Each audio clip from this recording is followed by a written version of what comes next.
Aloha, party people. You are listening to Inside the Desert Oasis Room, episode number 130. This episode is sponsored by Tandawai Rum, the world's largest rum producer and winner of over 170 international medals in the past 4 decades. Check out their webpage at tandawaiusa.com or follow them on Facebook or Instagram at tandawaiusa. This episode is sponsored by the Tiki Bar T-Shirt Club, where their monthly T-shirt designs pay tribute to a Polynesian bar or restaurant from days long past. Each design is available for a limited time and will never be produced again. For more information and to check out this month's shirt, visit tikibartshirtclub.com. On this episode, we record a Swapcast with the crew from Jonah Raydio. You might know Jonah Ray from such projects as Mystery Science Theater 3000, The Meltdown with Jonah and Kumail, or as former co-host of the Nerdist Podcast. Along with Jonah, we chat with his own co-hosts on Jonah Raydio, Neil Mahoney and Cash Hartzell. And of course, we are accompanied by our old friend Boris Hamilton. Join us for a couple rounds of cocktails as we record this episode live from the legendary Tiki-Ti on Sunset Boulevard. As always, I hope you enjoy this episode as much as we did bringing it to you. And if you did, hit that subscribe button. Subscribing makes it easier for you to follow our adventures. Shares on your social media pages are always appreciated. And if you'd like to help support the show, go to desertoasisroom.com to pick up some merch or make a donation.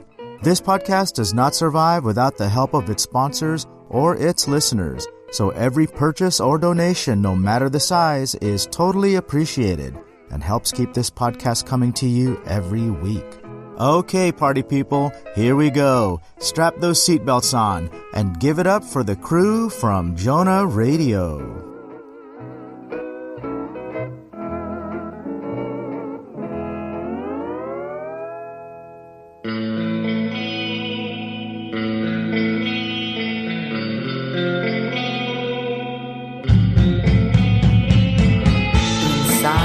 Desert Oasis Room.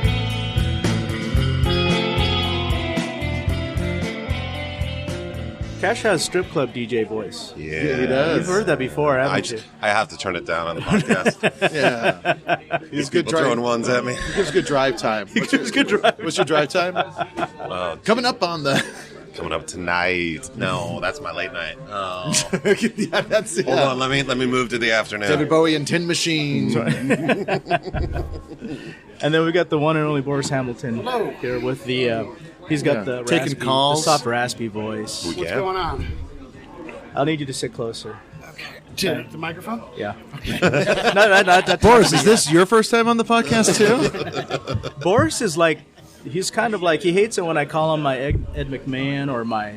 I'm part of the show. Part of the show. Because every time someone calls him something, he wants to correct it.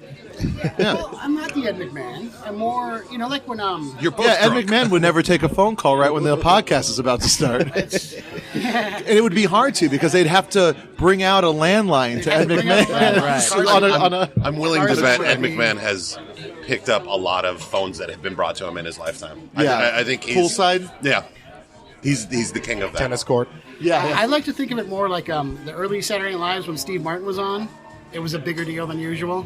Yeah. But he wasn't on all the time. Mm-hmm. Or Buck Henry. Same sort of thing. Yes. You're the Buck Henry of this Saturday Night Live. I see the parallels. I'd say you're more the Buck Henry than the Steve Martin, Well, if you don't mind. There you go. I don't. I've never called you the John to my Paunch. That's a good one. How about that? Yeah. I'm okay with that. Well, if anyone was going to be called Paunch. Right. Well, because of the dark skin. And your well-known love for the tattoo to my highways Mr. of Rourke. California. Yeah. But, also you ride your motorcycle in a Speedo. Oh, A la Paunch. that wasn't supposed to get out. So, what do you guys think of the drinks here? For our listeners that don't know, we're at the Tiki-Ti right now. Tiki-Ti, and we've never been here together, have we? No, I've never... I mean, you once, yeah. maybe? Well, this I think you is- took me here once. Yeah. This was always a legendary bar, especially for me, as someone who smokes. This was like the last That's bar right. in Hollywood That's where right. you could Yeah, come in yeah, and smoke. yeah.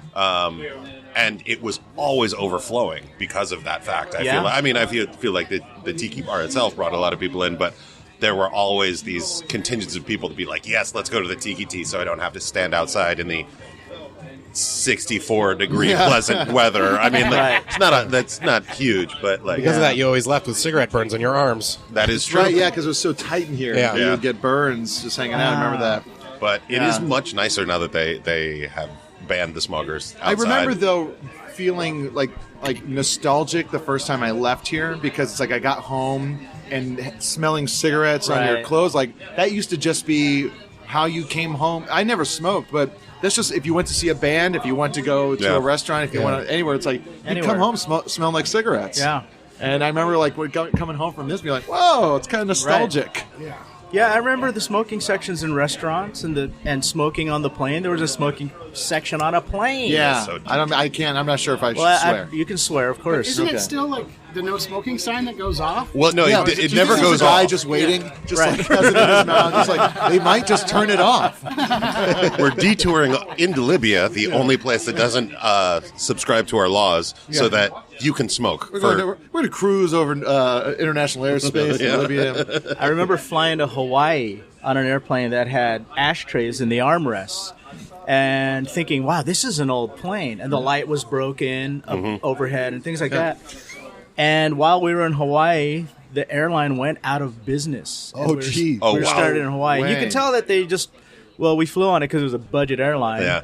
But you could tell that they just weren't putting money into maintenance. Which on this airline plane. was that? It was called Rich International. Oh, gee. And they were very poor. Yeah. And they were also flying from a United State to another, so none of that was right. And we flew 5 hours over an open ocean in this thing, right, to Is that save where a couple the bucks. saying, "Oh, that's rich" comes from? That's rich.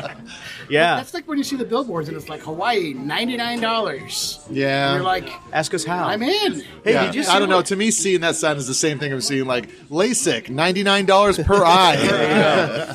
Have you seen what they're charging on Southwest? That when the new No, routes I come heard out? it was really cheap. Somebody mentioned $49 one way. Yeah. What? Yeah, Yeah, it's crazy. to Southwest. But here's the thing: you have a layover in Oakland. Midway. You have Right. a layover in Phoenix. Atoll. What's one of the atolls? Right.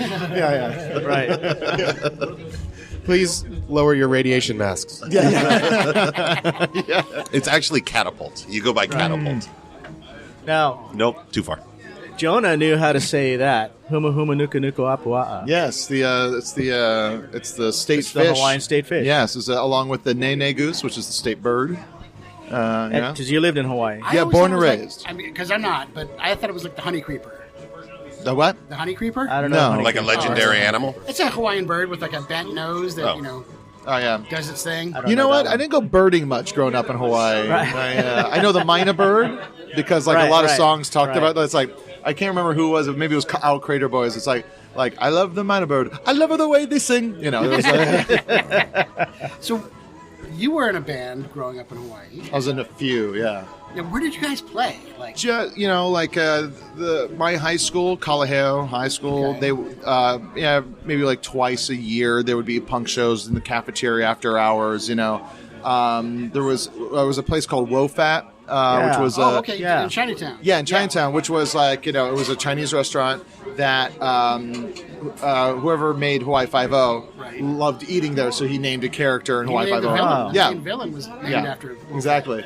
And so they had an upstairs performance space, and a lot of punk shows happened there. Okay. There was the Fast Zone, which was also in Chinatown, which is now very nice. Oh, yeah. Chinatown now is like incredible food and all this amazing stores.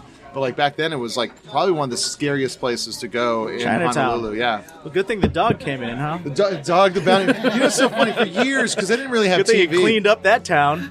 For years, I didn't have TV, so I would always hear people be like, "Oh, you're from Hawaii," and no, Dog the Bounty Hunter. I was like, I don't know what that is, and I know he's like I know it's a show, but I never. So I finally get cable, and I the first episode I watch, it's like he's like, all right, the guy we're going after, His name is, and he actually did this pause, which made my heart jump. When he's like, "We're going after this guy, Jonah Ray Mos. We're going after Jonah Ramos." Yeah, some outstanding traffic tickets. Probably. No, it's like anything. It's like domestic, you know. Oh, okay. Yeah. But it's like that. What was crazy was like. It was like seeing like the real Hawaii for the first time on any TV. It's like it's like Dog the Bounty Hunter shows real Hawaii, and in the beginning, the cold open of the Descendants shows real Hawaii. What about? Yes. Did you ever see the HBO? So you remember the Hookers at the Point documentaries that HBO used to do? Yeah. Yes. Did you ever see the one they did in Hawaii? It was No. all transgendered prostitutes. There's a ton there. Oh, Yeah. you're Yeah. kidding me. Yeah, and that's what that's where Ice-T. to know. That's where Ice-T started off pimping. Oh, okay. was In Hawaii? Waikiki. Yeah, Really? Because he got kicked out of Air Force or Navy or something like that. Oh, that's and like so interesting. he started hustling in Waikiki. You know, I remember being in Waikiki, and they were all up and down the boulevard there on Kalakaua, and they carried these little cards, like health cards or something, or Yeah, like a little clear. and they were just out in the open soliciting tourists as they would walk by. Yeah. You know, and we'd hang out with them. Yeah, I remember being like me and my friends. I was 15 years old, getting solicited, and Yeah. I'd be like, "I'm a kid." Yeah. But it was fun hanging Don't out have with them. that Like, kind of money. Yeah, we'd hang out with I them on the sidewalk I and told just, my you know, see people react when they get solicited. You know, it was I actually told my pretty mom- comical. I told my mom that story where I was like, "Yeah, I remember being 15. My lady's just like, do you want to like hang out?" I was like, "I'm just a kid, lady." And my mom, and I told this story to her like a year ago. She laughed at me and says, "You're such a dork." So, did you ride your bike like to Makaha? No, that was way too far. I mean, I lived in Kailua, so I would ride my bike around town over there. Oh, but yeah. like, you can't. It's way too far to like even go to like Waimanalo or even ride your Right. bike to Kaneohe. It's like you could take the bus, you know, which would take 3 hours to get there because From Kailua to to Kaneohe? I was in Kailua, so Kaneohe would just. I mean, to get there would take like 45 minutes an hour, just because buses, Oh, it's okay. so slow. It Everything's seemed that slow. they're just like side by side almost. Yeah. It seems right. Yeah, it's like they're right there, but they're just everything takes forever there. Hawaiian time, exactly. When I went there a couple years ago, I went and saw a show at Hawaiian Brian's. And I was like, oh, this is cool. It feels like I'm in Fullerton. They just call him Brian there. Yeah, it's real broy Hawaiian Brian's. I Broy. opened up for Doug Benson there once. Oh, okay. Yeah. Yeah, do you perform? Because I just saw Poseidon's performing. Yeah, he's doing tonight, I think he's doing. Yeah, I mean, I didn't do comedy there. I waited till I came out here. Because there was no real comedy scene that wasn't like local style You comedy. knew when you came over, like, I'm going to start commenting it out. Yes. Yeah. That was the idea. That was the point. Because in Hawaii, it's like all of it was like, local style comedy. Like. Did you turn your mic off? No, I just put it down. Oh, wait, yeah, I did. Okay, thanks. Because I'm not hearing Boris. Okay, so There you go. Never mind. But what's this drink that you got us, Boris? That's the Ray's mistake. Perfect. Great. I might want to make more. You want one? What? Do you know what the mistake was? How it Yeah. led to the Yes. drink? Yeah. So the drink was supposed to be an anting, which is Tagalog for witch's brew, and he put in the wrong syrup. So the anting is up here, and it's kind of gets lost on the menu. And so he put in the wrong syrup, served it to a guy who normally drank the anting as his regular drink. So the guy immediately knew that it was incorrect. And Ray was going to pour it down the sink, but then he said, no, let me pass it down the bar and have everybody try it. And all the regulars that were at the bar with him loved it. And they said, well, you should put it on the menu. So they put it on the menu, called it the Ray's Mistake. And the guy who ordered that, his name is, he's up here. On the bottom right, you'll see Gil the Mistake, right next to that Aztec mask. Yeah. And 1961, well, it was 68, I think is what it Yeah, says. That's 68. crazy. Yeah, so The that's... first- Prior to this drink, their most popular drink was the Fog Cutter, and now this is their most popular drink. So It's the thing about tiki drinks is I love it, but I'm scared of them. I'm scared 'Cause because they it's like sneak up on you, right? They taste so good, Yeah. and they mess you up. like this drink right here has two spirits in it. There's rum inside the drink, which is mixed into the drink, and then gin that is mixed into the drink, and then rum is floated on top. Oh, okay, that was that I would never have thought that was gin, but that's really so that's gin on the inside and rum on the top side. So it's a friendly gin. It's not like the nasty. Yeah, have some gin. Yeah. I never got into gin. I always think about getting into gin to try and not drink as much. Really? It seems like a thing that'll just kind of slow you down a bit. I think gin was the first alcohol I ever got smashed on because it was like the one that I knew wouldn't be missed. So like we stole the gin, and then it was like we're doing gin from now on because nobody's drinking the gin. Like, exactly, where you stole it, and it was just like and that worked until we ran out of parents' houses to rob, and then we had to switch this to vodka. What we would do is we would drink the vodka, and then we'd replace it with water, so that the bottle at the level was the same. Parents started freezing it. That's the thing. They put the vodka in the freezer because it doesn't freeze. Because it doesn't freeze. Yeah. Unless your kids have been at it, in which case the bottle explodes, and you have to make them clean out the freezer. What happened to your dad's eye? I don't want to. Let's not talk about it. I remember we used to go drink at the Beauty Bar a lot in Hollywood on Cahuenga, and like we knew the manager, this guy Callie, and like he would always like hook me up with like free like he would give me free drinks, but he didn't want me like drinking a bunch all night, so he'd give me an Adios Amigo. Okay. Which I think is like it's like it's like Adios Mother. Yeah. Okay. Yeah. So like blue curacao. Yes. Okay. Yeah. And it's one of the layered ones, right? Or that's why your teeth were always blue. I think it's like a Long Island iced tea type Is this thing. a different? Are they different? Is the Adios Amigo one you give to your friend, and the Adios Motherfucker is the one you give to someone you don't like? Oh. Is that with the name? I don't know. I don't think so. So this kind of goes with what I was going to say. So like I was like 23, 22 at this time. So I was just like You were 20. No, I was not 20. I was not 20. No, I didn't get into bars until I was 21. To do comedy, I would, but I was so scared. I was too scared to drink at 20, unless it was the M bar. But like, so this place, like the guy would, I was just young, and I would just get a bunch of like, free drinks.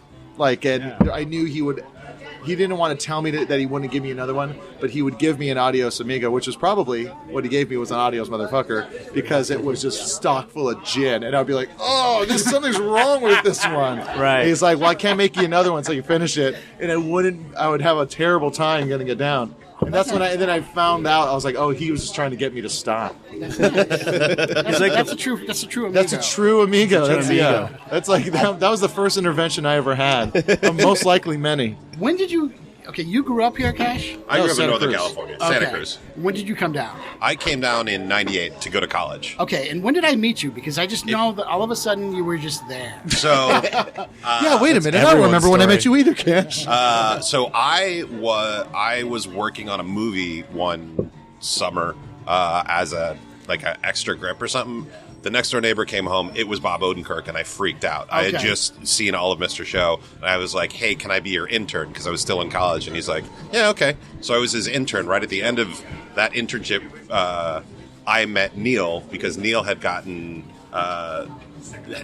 back to work on the tour. We worked together on the tour, and while we were both working for Odenkirk, the M Bar show started. Okay. And Neil would get $50 to be the DJ, and I got $50 to shoot it. And we would go there every Tuesday night. Did you? I don't think I ever got paid. Oh, I got paid every week. But I will tell you this: it never made it out the door. I spent it all on the bar before. Right. That was that was a tiny. The actual bar was, it was very small. Such a small bar for how big that place was. It was a huge room, tiny bar. And he was whoever the bartender was always working overtime to do table service too. Like it was never a. Well, and they were turning 3 shows a night. They'd be like the 8 o'clock show, then the 9:30 show, then like the I remember we'd be late. so pissed. We're like, it's like, look how many people are here to just want to hang out and drink. Right, and then it's everyone had to get booted out because or it they gets some started another cabaret show. shit. Yeah, exactly. Well, that was the thing about the Tuesday night show was he always gave it to them. I think he always gave them the room all night. Yeah. Right. Well, Well, eventually, it was a good idea. Yeah. But for the listeners who don't know, it's like this place, the M Bar. This is the show that would eventually become Comedy Death Ray, and then it would change its name to Comedy Bang Bang, which would become a show on IFC and a popular podcast to this day. Yes. Just so people know. But that was the who show. we are. See, I didn't know that. See? Yeah. Pretty And then good. we met Jonah literally there, I think the first night. That's when I met him. Yeah, I came the first night because I was doing open mics, and Scott Ackerman and BJ Porter saw me at an open mic, and they said, hey, we're starting to do a show. You should come and hang out. Okay. Yeah. Okay. And then, It's really funny. You should come and hang out at the show. And I remember Neil, and you and Neil were pretty close, so we did that. Well, Neil and I, that's what's like, we were all kind of like, BJ Porter and Scott Ackerman kind of like said, like, because we were all around the same age, and we were all kind of like big dopey punk guys, you know, like, and so they're like, you guys all like loud music, kind of like, that's what the two of them listen to show tunes and 40s music and shit. Yeah, and like we all listen to punk, so it's like they were like, you guys hang out together, and that's kind of how we became friends. Right. Okay, because Yeah. we did that Don Ho show together. Well, that was like a few Oh, years, yeah. and that was during the Idiots and Ron Lynch and Craig Anton. Right. Yeah, that's doing, Right, yeah. But Ron Lynch was giving me a hard time because I was wearing just red Spooners, and he's like, "Those aren't Hawaiian shirts." And you showed up and you go, "That's totally a Hawaiian shirt. That's what everyone in Hawaii wears." It's an Aloha shirt. It's aloha. Yeah, sorry. So there's a big difference. Like Weird Al wears Hawaiian shirts. Yes. An Aloha shirt is a bit like right now. That's like you're wearing a Hawaiian shirt version of an Aloha shirt. That's close. So what is the difference specifically? A big part of it is that it's muted. It's supposed to be a dress up shirt. It's not supposed to be loud, and it's not supposed to be that crazy. That's why the colorful. reverse I love how prints. I can't look at his shirt. Well, yeah, this is actually a Hawaiian company. That's Hawaiian. That's Hawaii's finest. Yeah, that's so my cousin Kalani, so like on the Hawaiian side of my family, like he lives on the Big Island, and he was like, here, have some shirts, like give these to your friends. I have a couple of their shirts. That's a nice brand. Yeah, they're good, man. They're good, and They sponsor a lot of the local bands. That's the thing, and they're doing it right. Like they're doing totally. A lot of stuff in Hawaii, like they don't. Hawaii's had a real bad history of like not supporting its own artistic community. Like it's like everyone wants you to play for free. Everyone is like, it's like, oh come on, you're my cousin. Like, oh, you're my cousin's friend. Just do this birthday for free. Play this show for free. Give me a discount. And so like. But everybody's your cousin in Hawaii. Yeah, exactly. Everybody. It's Right. like it's a small island, a small community. But like that's what I like about these guys. It's like they're actually like helping support the artistic community with like and like in good causes and stuff like that. So there's a theory that the only ones who wear Hawaiian shirts in Hawaii are the people that work at resorts. Kinda, but like also like That a businessmen. local wouldn't wear one. No, locals like I had to wear an Aloha shirt to my grandfather and grandmother's funeral. Like Sure. it's like a graduation. You wear an Aloha shirt, but like I was saying, like it's like they're muted and it has that that inside out kind of pattern. Okay. Like it's like so it's brighter on the inside. Like what's the other side of that? So it would look more like this. It'd be more, the But reverse it's not. prints, Yeah. the opposite. It's not typically typically have to be like that inside out kind of pattern, Not or necessarily. it just has a more formal feel. Yes. Okay. Yeah. Like, and that's what it like. It's like if we had to go to a fancy dinner. Like, I never had to get put in like a suit and tie. I was never like like you would put on like khaki pants or like Dockers, Right. and like a shirt like that, and you wouldn't tuck it in. You never tuck it in. Yeah. No, yeah. tucking these. Well, you don't tuck in any Aloha or Hawaiian. No, right? no, exactly. They're not long enough too. Okay. But a kimono has a belt, right? That's how you tell the difference? And do you kimono around the house? I do have a kimono now. Oh, awesome. I was on tour. We stayed at when I was on tour, we were staying in San Francisco at some the Phoenix Hotel, and they had I love the Phoenix. Yeah, and they had kimonos. Yeah, the Phoenix is great. in the rooms, and like it's like, and it was one of those things like where I was like, oh look, a kimono. I was like, oh, this is comfortable. I took a shower, put it on, and then I was just, Supposedly, the kimono is the ancestor to the Hawaiian shirt. that makes complete sense. The Japanese immigrant way back in the day Yeah. that developed into the Hawaiian shirt from a kimono. Yeah. They took the same technology that had just worked so well for shorts and applied it to a shirt. Now, I really wish I hadn't hit the microphone in the middle of that. Hey, story of your life, man. Yep. So when I met you, I don't remember officially meeting you. We may still not have never Boris ever is met. pointing at Jonah. But Yeah. I think it was you- it the Bruco? It was something like that, but it was like the second time you were doing Mr. Popularity that I saw you. And Which I was an asked- ironic character, everybody. I asked Kulop, our friend Kulop Vilase, I said, who's this fucking guy? And she's like, it's Jonah Ray. You and met me before Mr. Popularity, And I was though. like, all right. But this is where you really made an impact. Yeah, I guess so. That for everybody. I remember you made me real mad once because like we were on some other show together. I think it was Andrew Solomson put together, or maybe it was the Knitting Factory show. But we were on a set. We were doing sets together, and like you see me and you're like, so you doing Mr. Popularity? And I was like, no, I do stand up. I have jokes. Mr. Popularity was so good, though. That's the thing. That's what was crazy. It was like it was so good, and it was so dumb. And then Scott and BJ made me do it 5 weeks in a row at this show, and then like it just got worse. We should and worse. explain it. It was just you with a trunk full of items, and then you tried to make them into prop jokes. Yeah, so it was just it wasn't like a prop where I was putting anything together. It was just I would like bring out like a phone and go, "Oh, hello, what am I going to do? Make a phone call, Queen of England, hello." I don't know. And then I would always like still makes me laugh because I don't know. Damn it! It's like Deanna loves she loves hearing, my wife loves hearing stories about Mr. Papa. She's like you should do that again. And I was like no, it wasn't a real character. The character facilitated the idea of making fun of prop that comedy. Was your leg up into LA stand-up. I mean, had you done? Yes, I had done the show many times as a stand-up. You've done this. You bastard! Before I saw you? Yes. But okay, look, I will say there was Mr. Popularity. There was the dummy bit, which was another great conceptual bit. I had a lot of conceptual bits back in the day. And the one that I think was the first time the three of us ever worked together to make something, which was the heckler bit. Oh yeah, which was Neil. Jonah was up there, did a joke that Neil hated and heckled him from the back, and Jonah said, "You know what? We're really alike. I bet if we went and hung out." I said, "My friends think I'm funny. My if friends we were friends, you'd probably Yeah. find that joke funny."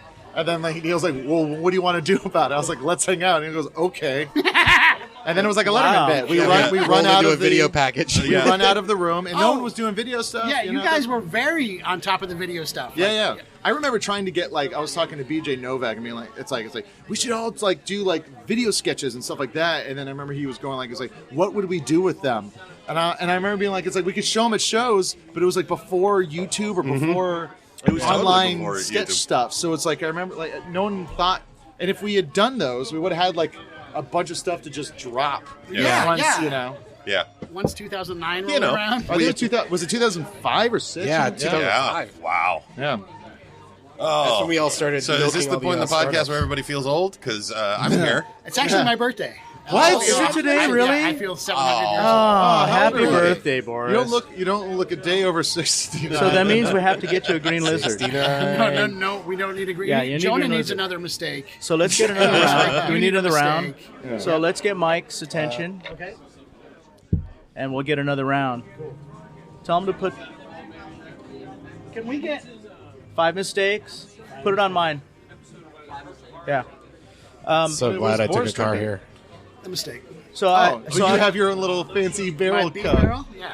Boris beef barrel. Can we hand these over? Where So let me ask. I want to ask Jonah a question because I'm still working on the barrel, but Boris gives I'll me make a it lot of fast. shit for the music I listen to, oh yeah. and I listen to my favorite music is Hawaiian reggae, Hawaiian music. Yeah. I go to Hawaii all the time. I've been to all the islands, and I really connect to it. I enjoy it. Where'd you grow up? I grew up in Southern California. Okay, so there is a bit of a connection there. There's a lot of locals I mean, around. so I started going to Hawaii in the 80s because I had cousins that were competitive surfers, and they were always going to Hawaii back then. And I So tag, are you from the ocean though? I Are you- tag along. Oh, like, yeah, what I grew up part of- surfing. Yeah, Yeah, okay. Yeah. So, Are you from the ocean? Well, I'm not Aquaman as, or anything. as people who are from the ocean, we know what we're talking about. I'm from the East Where are you Coast from, Ocean. Modesto? But Yeah. so, and Boris says, "Why do you listen to that shit?" And I said, "Because I fucking like it. I don't I think love I it. ever I said love it." that. I don't but think- yeah, you did. So I meant that. Well, he rolls his eyes, and I can hear it. And did you like it as a kid? I've liked it since I was probably a senior in high school. Okay. It was much different then. Yeah. So Butch Halamano was playing back then, and Yeah. then it's evolved to Common Kings or Kaloy Kai. I don't know if you know any of Those sound the familiar, current bands. And I have a lot of those guys on this show. So Oh, last wow. week I had Molly on the show. That's awesome. And I've had Sammy J and Jordan T, and I don't know if you still follow that Sammy music. J, yeah, I remember that name, yeah. Yeah, so Sammy J's a New Zealander that actually found his way into the Hawaiian airwaves, and he's a huge Hawaiian music artist. And say that with like the perspective of like saying you're like being big in Hawaii doesn't necessarily mean monetarily. You're right. Yeah. Right. But you could also be 700 pounds.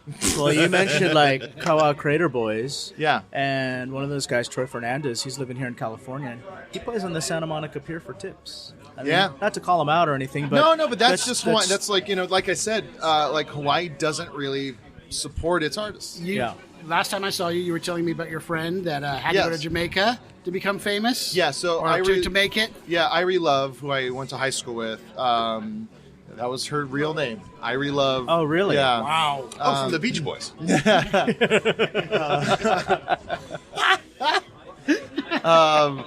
And she, she was already kind of popular in Kailua for like singing at events, like parties and stuff like that.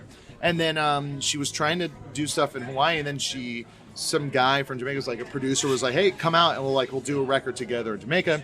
And he was like a Jamaican/British guy, and so she also went to like London, and like I guess there's like a big reggae scene in Manchester as well, and so she was doing stuff over there, and then like the record did well in Jamaica, and then she was able to kind of bop back and forth between like Jamaica and the Caribbean in general, and London and Manchester and stuff like that.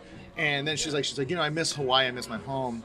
I'm gonna go back, and like it's like people all knew who she was, right? But everyone, like I was saying before, everyone wanted her to play for free. Sure. Oh, Irie, what? We went to high school together. Yeah. Just play. Come on, Irie, what?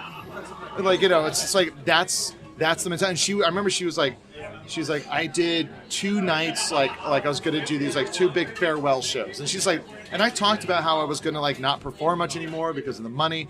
And she's like, there was like an article. She's like, I was very upfront about it. And then she says like the amount of people that asked for free tickets, and then and then like the day of the venue going, it's like, oh, how about we do a different door deal? Like it's like and then like even the venues, like it's like in the promoters, and it's like there are people that try their best, and I'm not saying that not to slag every promoter or artist or person who tries to support the arts in Hawaii, but I just like it's like talking to a lot of people, it's hard to get anything going there, or it was when I was younger, and it's changing now, I think. Yeah, and she's still making music, but she's also making a living more so as she's doing spin classes. Oh, she's a coach for spin. Interesting. Yeah. So the question that I have for you is, I know a lot of these guys that I interview, one of the things that they tell me that the common thread is that they have everybody learn how to play music in Hawaii, right? Growing up. Yeah. Did you learn as well? So you play ukulele? Well, thank you. They they have Hawaiian. You have to graduate in Hawaii. You have to take Hawaiian agriculture and Hawaiian history. There is a portion of Hawaiian history class that does talk about the music, and the ukulele, which is a Portuguese instrument. Because it's like, if you're really going to break it down, like Hawaiian music is just like ipus and like rattler. Yeah, I can't remember the name of like little shaker things. But like it's like like that beat like do ta do ta ta do. You're talking about the uli uli? Yeah, like but like the ipu. The beat. Shaking a gourd. Yeah, exactly. It's just beats and singing or chanting for the most part. Not beats and rhymes. Beats and rhymes. Hip hop. And then so ukulele comes in, and slide guitar is kind of a real white version of it. But like it's like you're exposed to it, and like we had a ukulele in our house that our mamo gave us, which is was my Portuguese grandmother, and it's like everyone's like everything's very musical. There's always everything. If there's a party, there's someone playing music. Right. You don't have to, like to graduate, but like you do have to take the history, and you have to know about it to graduate. So, and it might be different. It's like if some of these guys you're talking about, they're probably part Hawaiian, so they probably went to Kamehameha. Well, most of these guys are Filipino. Yeah. That's the thing about like most, like it's like local guys.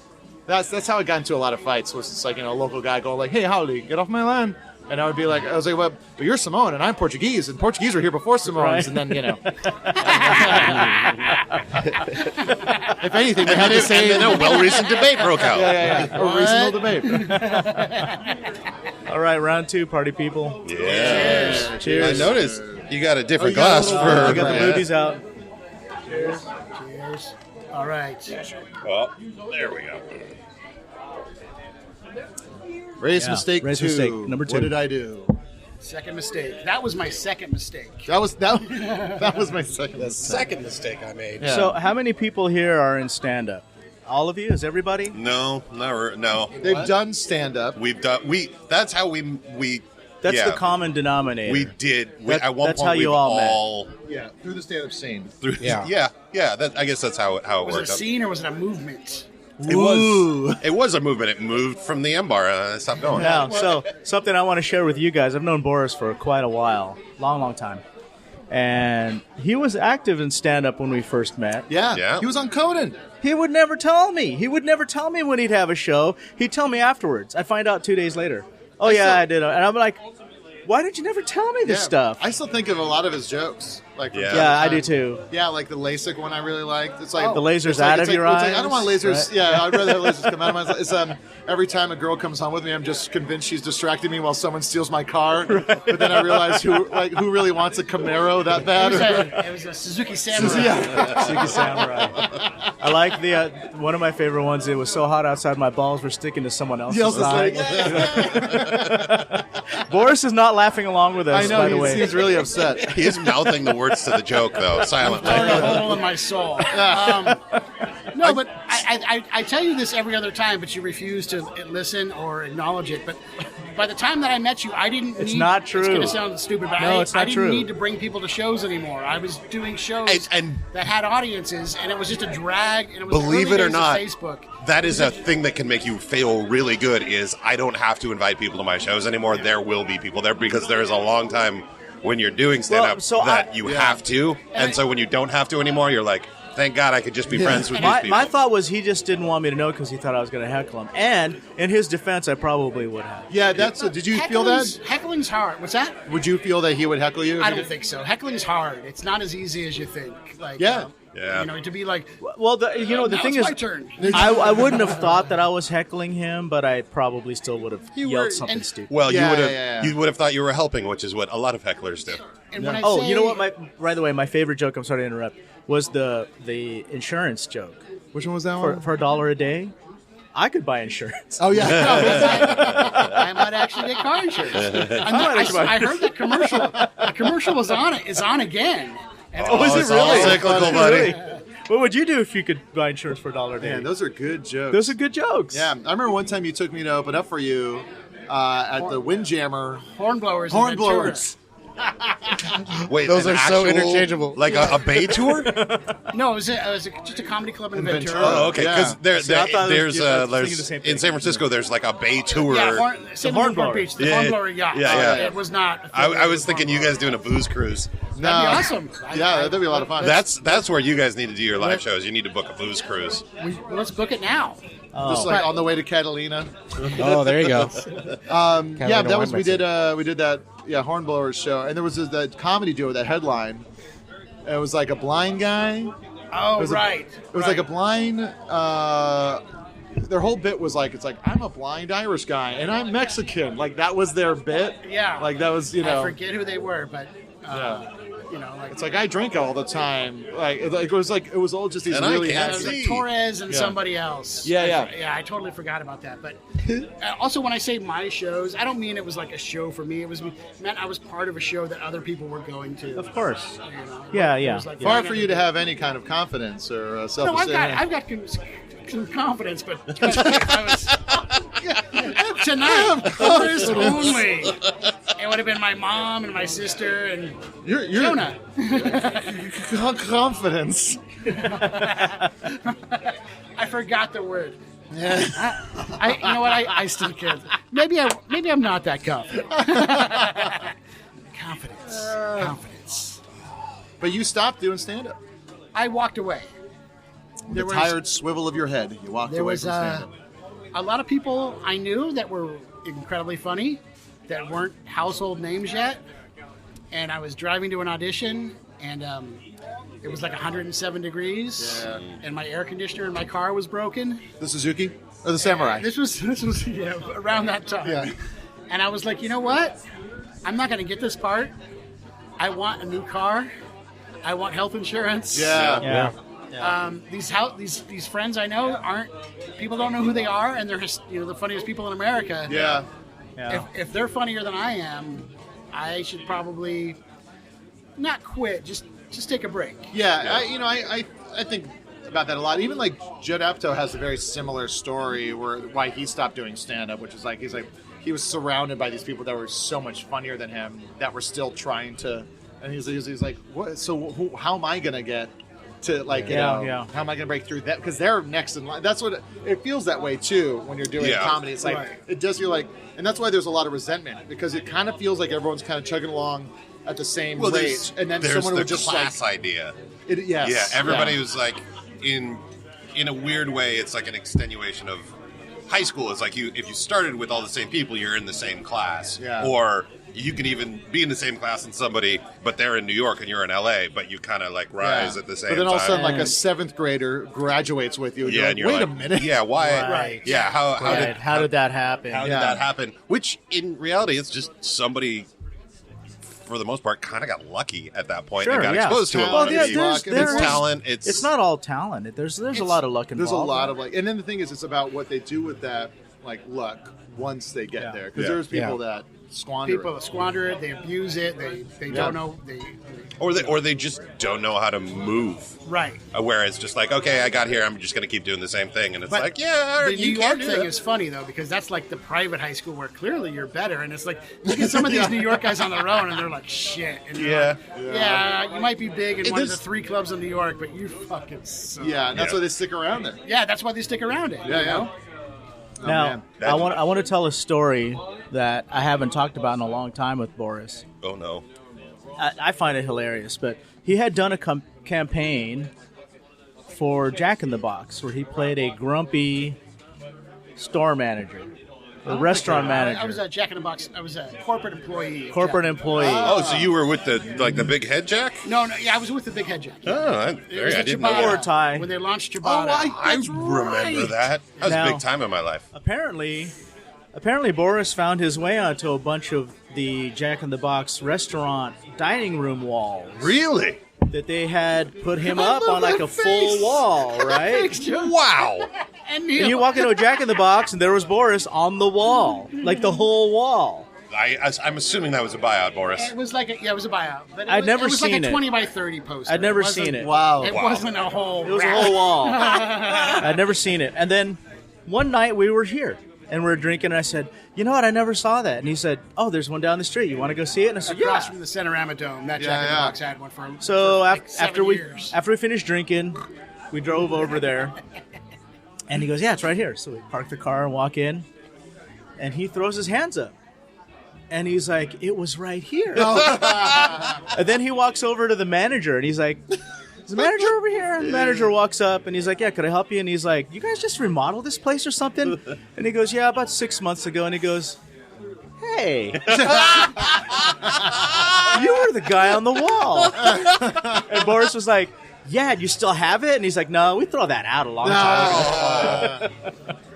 We threw that out a year ago. Wait, you said you renovated 6 months ago. Yeah, but we just couldn't have that. Well, the anymore. best was the frustration and then the recognition. And I just stood there and saw the whole thing happen. Ooga booga. Ooga booga.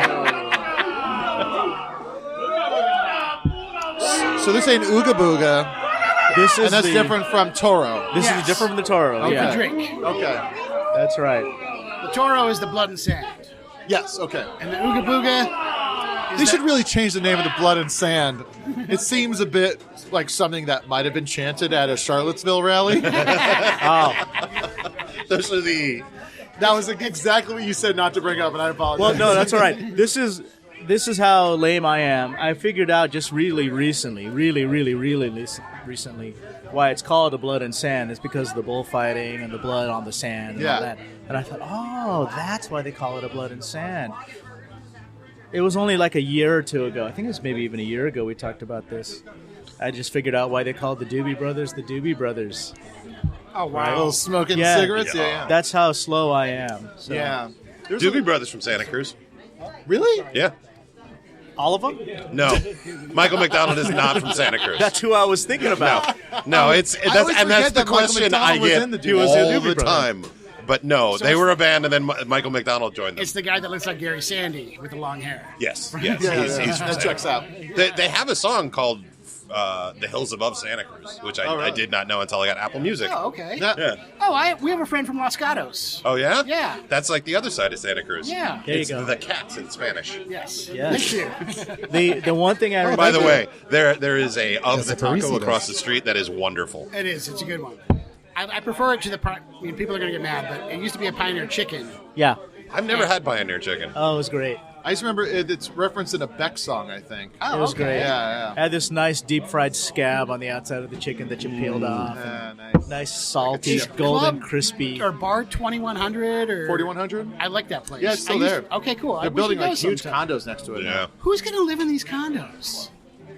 The people that aren't going to move into the ones downtown? And the people that aren't going to work at the Bar 4100. Yeah. It's going to be just like Manhattan, where it's just people parking money in a real estate deal. Yeah. and no one's going to live in them. No. Yeah. And there's That's gonna what's be- going on with all the Hollywood stuff. Yeah, just leave it alone. Anyway, thanks for coming into Town Chat, where we talk about the neighborhood of Hollywood and what's going on with the real estate. After the break of Ventura Boulevard.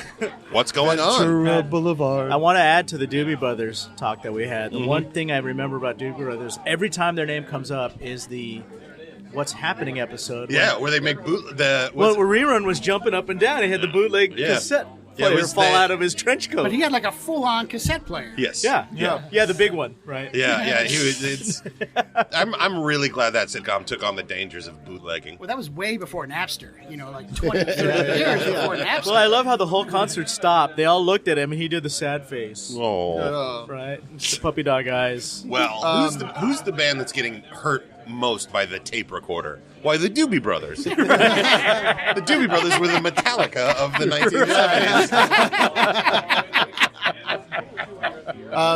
You know what's weird about like being like in ads and stuff like that, or being like billboards and stuff like that. I've never been on one like for like a commercial.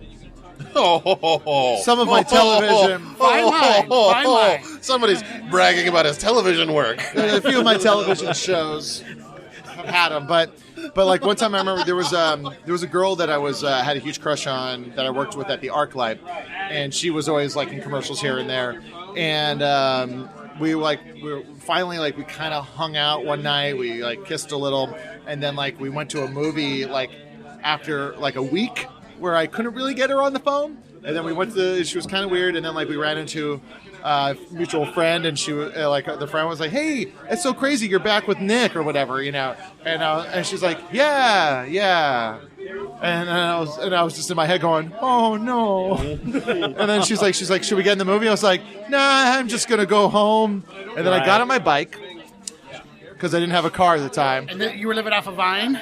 I was still living off of Vine, yeah. Okay. So I get on my bike, and I just start going down like the street on my bike, and then a bus comes up and kind of starts pacing me, and then I look, and on the side of the bus ad, it was her McDonald's ad for chicken nuggets.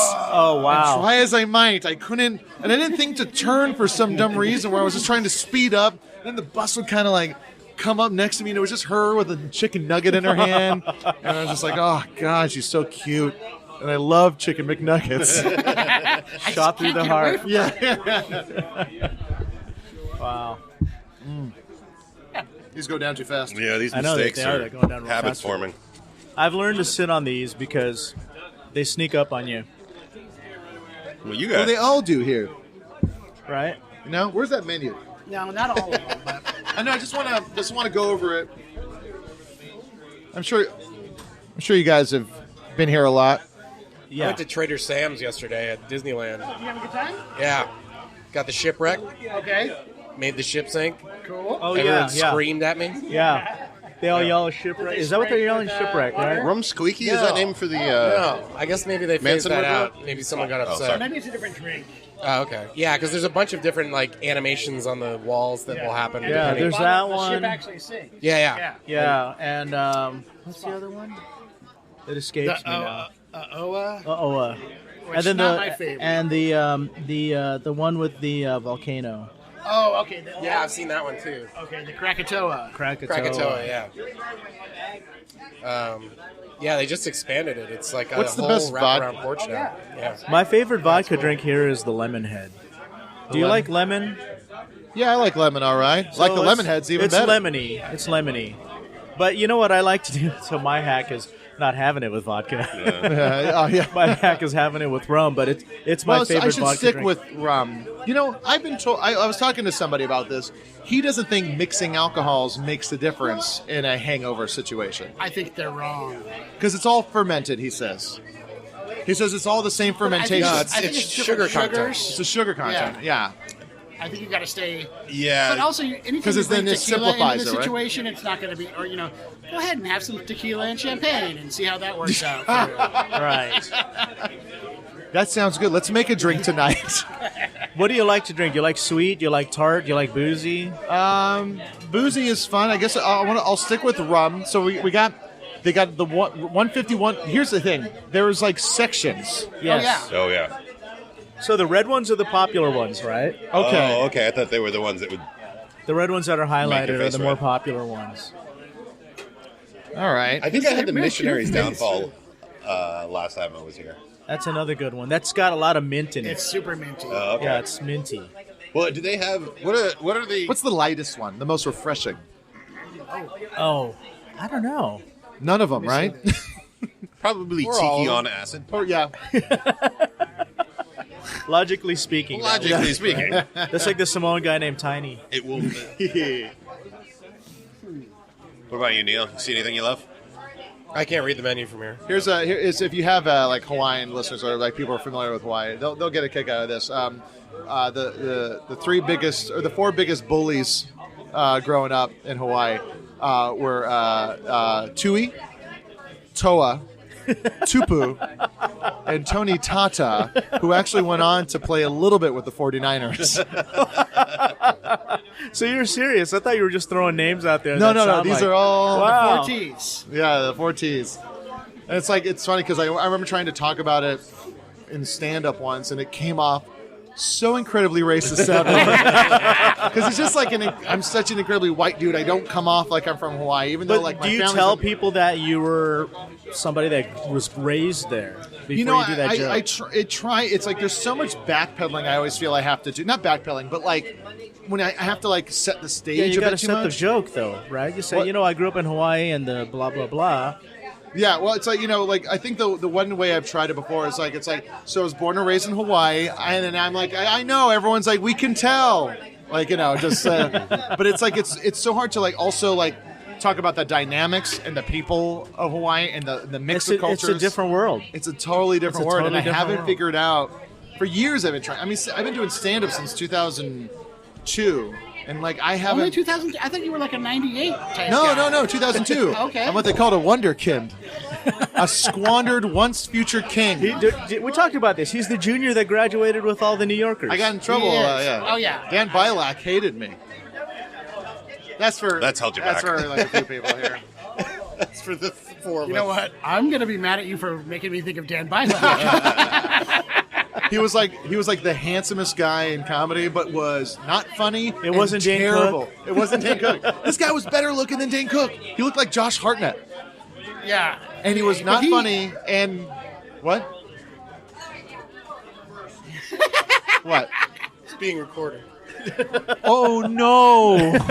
He like moved Which away. of those bullies right? hear this? Yeah. Didn't he like give up and move away, or just move away? I don't know. I or- saw him like 4 I think years he's in ago. New York now. Okay.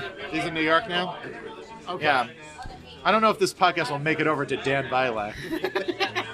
Well, it depends. I if the think that keyword that's it a or very The guy accurate was a sentiment. piece of shit to me. Why would I care about how You have a long list of people that were bad to you. I'm glad that I'm not officially.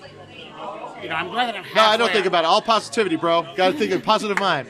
Except for Dan Bilak, Tui Tupu, And that damn Brody Tony Stevens. We'll Tata. get So him. now, as a person that is Jesus. not in this stand-up community, I'm going to go home and Google Dan Bilak.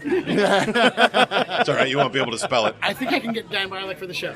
Oh Is this going to you turn also into get a Tony Biggie and Tata on Tupac the show? show? Yeah. I'm gonna do Bilak. no! I think he's in the Bay Area somewhere. Might be back We're home. going to do a celebrity tour of Jonah Ray's homes. We're going to start at Vine. These are your grudges. So what are you looking at, Jonah? You're looking at. I can't. It looked. So there's no descriptions for any of the drinks. Yeah, that's another. That is that just common? a list of 40 Or is it just things. this place? It's just this place. 96. 96? 96 drinks. They should have a drink called the 96 Teardrops. They should. You know what? They should. 96 drinks on the menu, and they have stuff off the menu. Oh, Order off menu. you can get Ray's You can order mistake off the corrected. menu. Yeah, Ray's correction. Yeah. What would happen if I went up and said, "Can I just get a vodka soda?" They'd make it for you. It would be the sweetest vodka soda I've ever had. Well, how did you get sugar to this? Don't worry about it. We use I think you can make any of the rum drinks with vodka. Also. No. I don't need to switch to vodka. I'll stick with rum. Tiki Kangaroo, Tiki Punch, Tiki Tahitian. So let's look at the vodka drinks if that's what you're looking at. Electric Lemonade is good. Bloody Tiki is a Bloody Mary. Have you had an oil Princess change? Papuli is good. Yeah, that's a good drink. Is it? Oh, you know that Tiki Kapu is really good. It's got. Do you like banana? It's banana-y. I like Ooh, banana. I do Yeah. like Do you like banana. orange? So that's hot. That Tiki Kapu. Penang is my favorite. It's really Yeah? good, Super and orangey. it looks very nice. Like with the presentation. Oh, it's- yeah? It's What's the prettiest multicolored. drink? There's a little cross-eyed. That's Oh, one I of the thought that was prettier funny. ones. Yeah? Is that Tiki Kapu? Yeah. Okay, I'm going to do Tiki Kapu, because also Kapu means keep out. Right. Oh, it means forbidden, sacred. Well, yeah. But keep out. But yeah. like, which one is that? Toro. I think That's it's Toro? Yeah. Hey. Toro. The ball's running down the bar. There's a tiny Legally, mechanical they bull can't running down the keep bar. pouring, right? Right.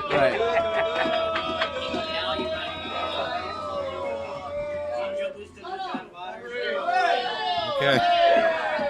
And that's the blood and sand. You know what's so funny? It's like if someone were like, it's like we need a bar that looks like it's on the beach, literally sand out the door, and everyone's like, "We'll shoot a Tiki-Ti," which yeah. is 30 Right. miles away Right. from water. It's in the middle of a concrete jungle. Once, actually, I used to work in an old Irish bar, and they were shooting, I think it was a CSI, some murder show that they shoot in L.A., and they needed an Irish bar, but they also needed a tiki bar. And so they dressed the back room as the tiki bar. Oh, funny. And so it was, you'd walk through this, and they fucking Irish it up like it was a parade through the front, and then you just move through the back, and it's bamboo and slight, gentle waves. So, Neil, you come from a beach town, but on the East Coast. Yeah. Is there tiki stuff there? Yeah, they kind of make a shorthand out of it. So there's like a Chinese restaurant with a tiki bar.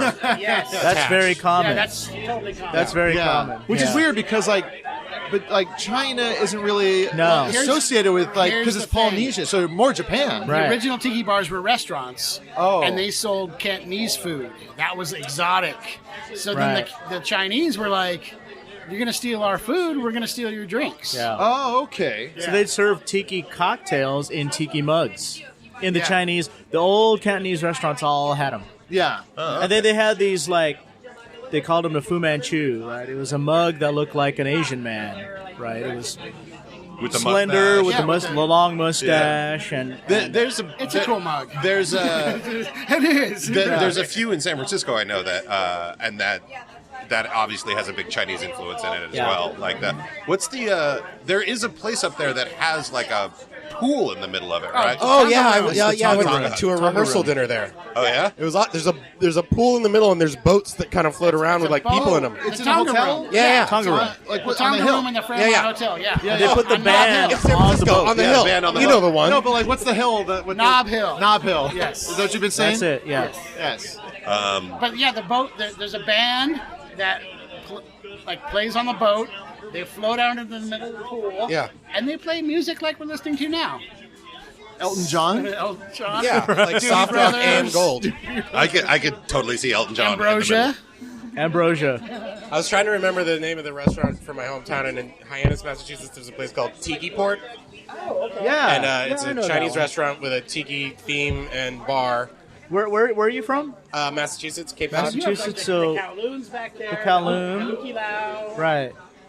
I never been to those. The Tiki Port. The Tiki Port had these great locally produced commercials, and the owner, who was Chinese, would read all the copy and not really hit any of the consonants at all. Right. So, like, if you can imagine Tiki What did it Port- sound like, Neil? Oh, I'm not Neil, going to do what it that. sounded like. But, like, Think real hard. We'll read your mind. You can look them up on You know what I Google wish we Play, I'm had? sure. I wish we had the Chinese dry cleaner that has the proverbs that they put up on the marquee. Yeah. They're always hilarious. Do you know what I'm talking I about? don't. There was a place in Hawaii they like tweet that. them and stuff. Yeah. You know? Like wherever you go, they are. I mean, that's a stupid one, but stupid stuff like that. You know. The other place that I knew people starting tiki bars in their garages a bunch in like San Jose. Yeah. Like the South Bay, I feel like there was a real re-explosion. There's a guy. There's a Nustum, All of the Bay Area. There's a lot. Yeah, what's his Notch's custom car shop. Yeah, Notch. we know yeah, we Notch. know Oh, you Notch. know Notch? Yeah. A good friend of mine is good friends of his. A guy named Jeremy. Okay. Jeremy Oblivion is what he goes by. I don't He's know a school Jeremy, teacher, but I know he, Notch very well. Notch is very cool and super talented. The bars he makes are Amazing. amazing. That's what I've heard. I've never been, but he sent me a bunch of pictures of parties He's a at good guy. Notch's shop.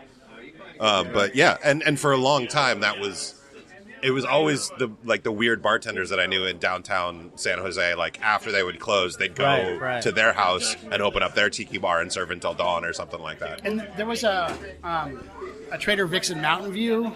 Oh yeah, there was. Yeah, and that was pretty well, Mountain View-ish. Trader Vic's got real big for a while, and now there's not that many, right? There's only 2 left in the United States, but How there's many like were there 30 in the world? in the world. All over the world. Yeah, but mostly in Tokyo, the London. Middle East. Okay. Dubai. Shit. Yeah, Werewolves of London. Yeah. Yeah. Yes. Yeah, Exactly. it goes to Trader Vic's. Germany. Oh, but I thought you were just doing word association. Oh no. probably 50 at one point, maybe, or Yeah. upper 30s, and now there's a little less, but Vic mostly has in other countries. Vic has passed though, right? He's not still kicking. Oh, he No, he's died like gone. in '84. Yeah, he's gone. Boris, do you find that a guy with your sense of style does pretty well in the tiki scene? I do all right, but I can tell. Like I'll walk into some places and I am looked down upon, even in the tiki scene. Well, everybody loves Boris, though. We all love Boris. But a lot of my shirts aren't as vintage as they could be. But you know what? They don't make a lot of XX vintage. Yeah. Yeah, I mean, People were go to Hawaii, smaller. go to a Goodwill in Hawaii or Savers. You All know, right. I went to big guys bigger than you over what's there. the- Oh, they're a lot bigger. Yeah. what's the famous one? Hilo Hattie. No, it's like an antique vintage. Oh, Hilo one. Hatties? Not Hilo Hatties. Whatever. Bourdain went there and bought like a Oh, that place. Yeah. like a $1,700 shirt. Yeah, I went that's- there Yeah. and got one. It's a little snug. No, but that place, that's all like, that was like smaller. That was like tourist, like those shirts were very of that like slide guitar, Yes. early Right. like first Americanized version of Hawaii. My- you got to go to like a Goodwill and Right. and then Oh, when I was there, we drove past a Goodwill. Like we didn't have a boat to bring anything back, and I see like the perfect like rattan couch sitting out front of the Goodwill. Like, Right. that would be $750 here. I Such a need gem that. here. Yeah. And someone's just giving it away. Like, we're on done the with street. this. Probably had bed bugs in it. Yeah. Yeah. You talk about those old Aloha shirts. So my dad had one that was a Stussy. It was like an okay. original Stussy shirt that he Is it Z? Is it a Z sound? I always thought it was Stussy. I Oh, thought it might be Stussy. Stussy. I don't know. It was I don't remember. But he had this shirt. Massimo.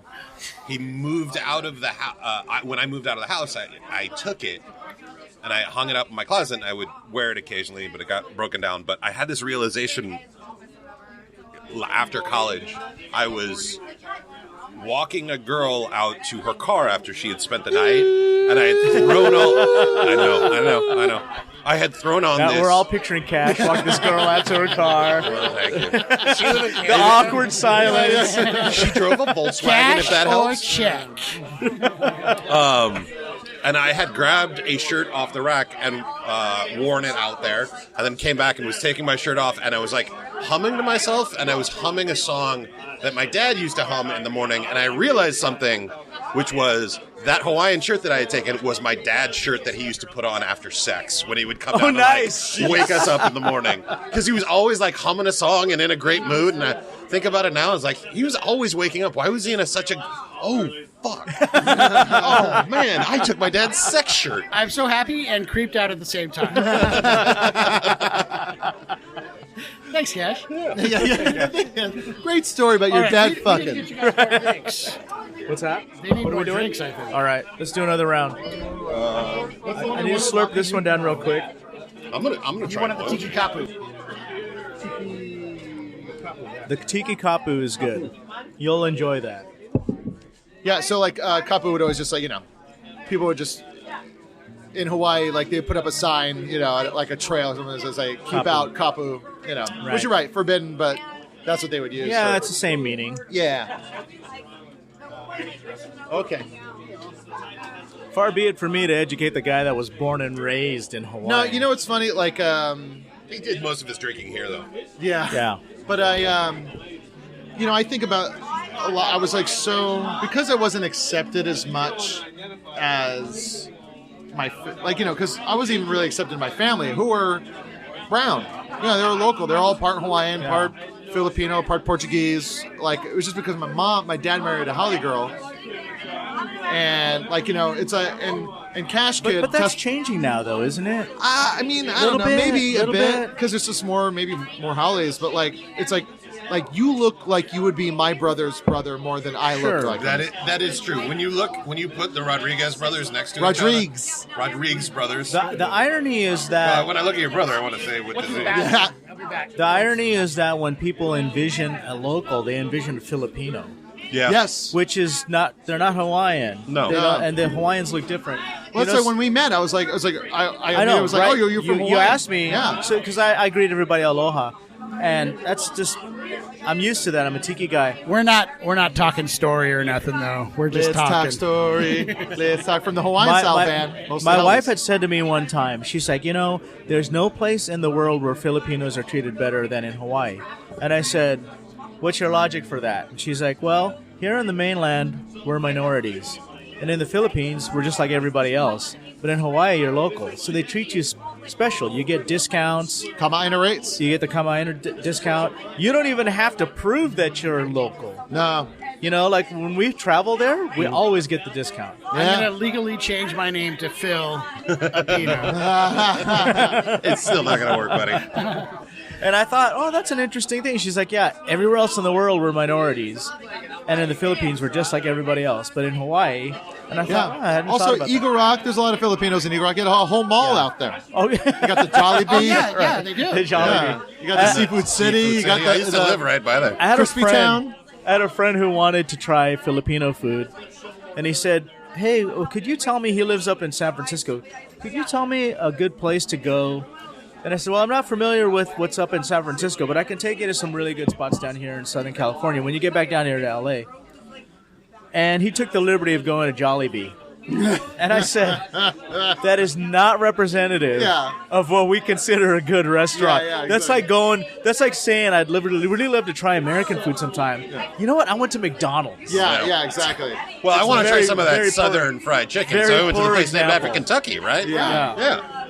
No, it is.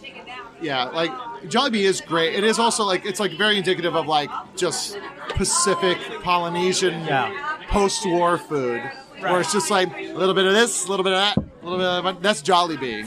Well, it's Filipino. It's Filipino fast food, even in the household. So the fried chicken and rice and spam. Yeah. Do they have Spam. spam there? Yeah. And then they do the spaghetti with hot dogs. Yeah. That's how But Filipinos that's do it. I grew up eating spaghetti and hot dogs in Yeah. Hawaii because of Zippies, Zippies, Yeah, I mean, we would have that, but that was like a homegrown thing. I don't think I ever went out and got spaghetti and hot dogs. Well, Maybe you get a Jollibee. yeah. I will now. I know can it's take it Jollibee as is a great. treat. The spam sandwich at Jollibee is great. The fried chicken's cool too. The fried chicken's great, too. It's a little overdone, but I like it. Yeah, but that's the thing I like about it. Okay. It's just so crispy. I really enjoy the. There's been, I don't know if it's been an explosion, but I've definitely noticed a lot more Hawaiian barbecue in LA over the last 10 years. Yeah, Hawaiian barbecue had an explosion, and then of course, Poke. conversely, pokey. Yeah. Have you guys been to Just Pokey in Redondo Beach? That's the best one in the entire city. Yes. I agree with you. Or in the entire Yes, state. I agree with you. Entire state, as far as I know. Probably in the mainland. It's Just Pokey is like, because everywhere else is Pokey Bowls. Yeah. Just Pokey literally. And the poke they do here is not the way that they do poke on the islands. So we had poke yesterday for lunch. My son was saying to me, you know, I wish we had a food land out here where we get like real poke. Because just get the spoonfuls. you buy by the pound. And Really? Yeah, because here it's like Chipotle. Yeah. They throw like edamame and corn. That corn. Yeah. Just all this poke. Yeah, famous island corn. Everybody knows about corn. And that's like half of the drinks here are corn, right? When I heard there was like a poke place, I went. I was like, oh, and I was like, another one. Maybe they got it right. No, and then I drove down to Just Pokey, and it's like exactly how it is. Like you go to a food land, you go to a Safeway, you go to any kind of like supermarket, and you're looking at the deli aisle. If you go to a deli aisle, you see like the chicken that's marinated, and you would see the beef that has stuff. Right. And then like they have in that same thing poke of different flavors that's just cubed. And it's not over rice. Cubed and marinated. Yes, cubed and marinated. That's it. Well, I'd eat it out of the tub. I buy it from Foodland. I eat it right out of the tub. Same. Yep. The Gelsons over on Hyperion, they have a little self-serve poke thing. Oh, really? And so I go there and I just load up a thing. The marinade isn't the best, but it beats driving down to Hermosa or Redondo. Redondo. Yeah. If you get the flesh-colored rubber gloves, you can pack it around your hands and get like 2 meals out of that. You just don't wave when you go through. Neil's over there. I didn't get to hear it. No, I can't hear you guys. It got louder. You were doing a good job for a bit keeping up. Okay. It got loud, right? Yeah, I got loud. Yeah.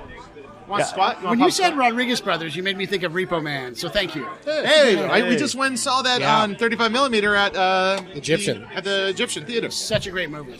One of my top 3 favorite movies. Yeah. Speaking of raw fish, plate of shrimp. Plate of shrimp. Plate of shrimp. Which I never noticed because I never saw it on the big screen.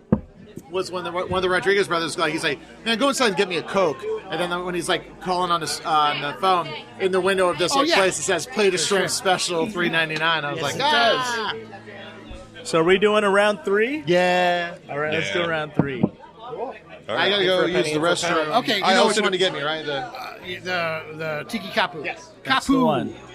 Kapu. You know what you're getting? I'm gonna try that oil change you mentioned. That's a good one. I'm not getting an oil change. I'll get a Capu or whatever. It tastes like an Otter Pop. Are you okay with that? Just so you know. Yeah, I'm okay with Otter Pops. Okay. I loved Otter Pops when I was a kid. Yeah, they what were color great, right? Otter Pop? It looks like an Otter Pop, too. Oh, it looks. What color? It's like a mixture of blue and red. Okay. So purple. Yeah. Yeah. Sorry, guys. I've been brushing up on my colors at home. I didn't want to burst. What I mean is that they don't always like stir it, so it's purple. So it's sometimes a little striated. All right. Oh, okay. All right. So Oil change, Kapu. Tiki Kapu. Well, I'm saying 2 Kapus. Oh, you're getting one too? No, Neil's getting a Kapu. I'll do a Milky Way. Okay, then I'm going to extra 7-Up. Tell him extra 7-Up. I'm not ordering it. Am I going to order it? No, well, I mean we got to get Mikey's attention. But then if we're going, then I'll go Nui. We're going to go rogue right now. We're going rogue. Okay, this is on your card. See, but this is the interesting thing I find about tiki bars, as opposed to I worked in as I've said a couple of times, I worked in an Irish bar, and the thing about Irish bars is like it's where people who drink Guinness go to drink Guinness, or people who drink Harp, or people who drink whiskey, they go and get the same thing over and over again. They may mix it up depending on what it is, but I feel like people who go to tiki bars are like, no, I want to do one of these and one of these and one of these and one of these. Like there's I don't know if it's a collector or completionist idea. Sort of totally a completionist. Yeah, but at an Irish bar, do they do cocktails? It's really more like beer and whiskey, right? Yeah, but there are. They got the snake bite. Yeah, so there are beer cocktails, which is like half one beer, half another beer. Black and tan. Black and tan, yeah. Snake bite is. And there Beer are and cider. Beer and cider. Black and tan. Or, is, what do they call it? there's a black Lager velvet, and cider. lager and cider. which is Guinness over. Shit,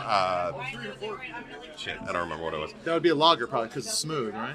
No, I thought it was beer and it was Guinness and cider, I think. Okay. No, that's a snake bite. That's Harpen cider. Okay. That's a lager and cider. There was a gross diner where I went to college that they would serve Guinness floats. It was just Guinness with a scoop of ice cream in it. Oh, that's right, because you could serve those legally after hours. Yeah. Right? Because it was a dessert. Yeah. And it wasn't... How was that? Oh, that's cool. Yeah. Exactly as you Sounds expect. good. Does it sound good? It's kind of like you would expect, but like maybe a little bit not as good. Like the alcohol kind of... Yeah. The alcohol An doesn't Irish interact car with- bomb curdles fast. Yeah, that doesn't... The dairy and the alcohol doesn't really jive. Yeah. Irish coffees was what we did a lot of. That's what it was. It was a house of Irish coffee. A nice Irish coffee is really good. Like It is. the Buena Vista in San Francisco. Yes, exactly. That was the same recipe we used. All right, It let's was start really good. bringing these over to the bar.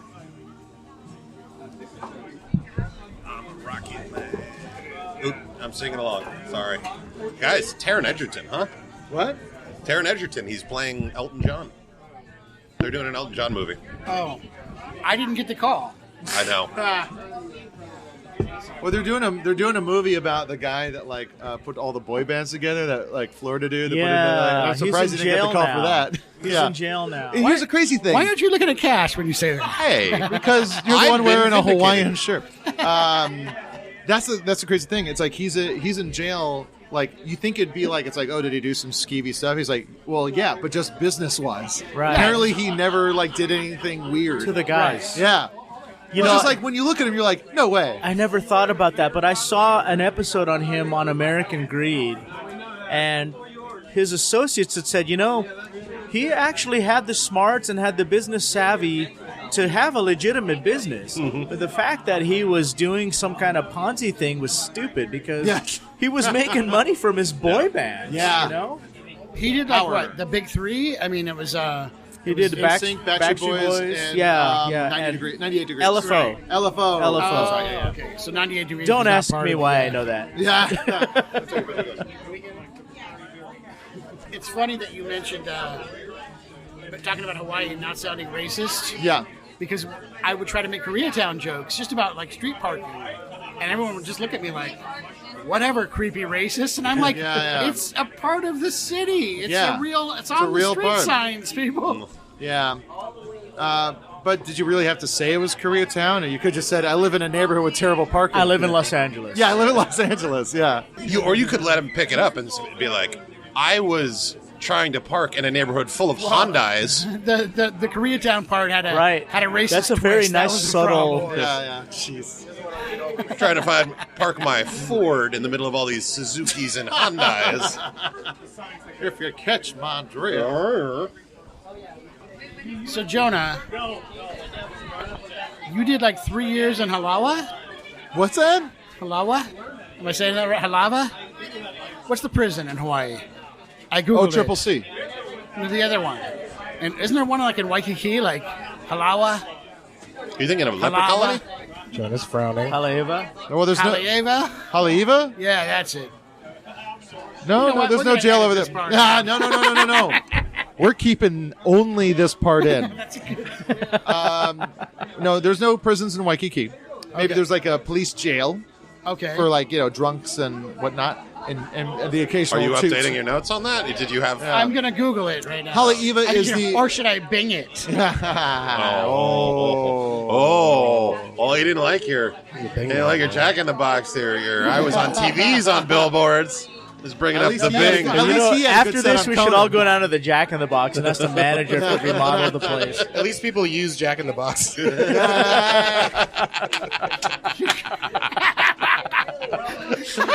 I also like the idea, like it's like, hey man, you using Jack in the Box again? I told you you should stop that shit.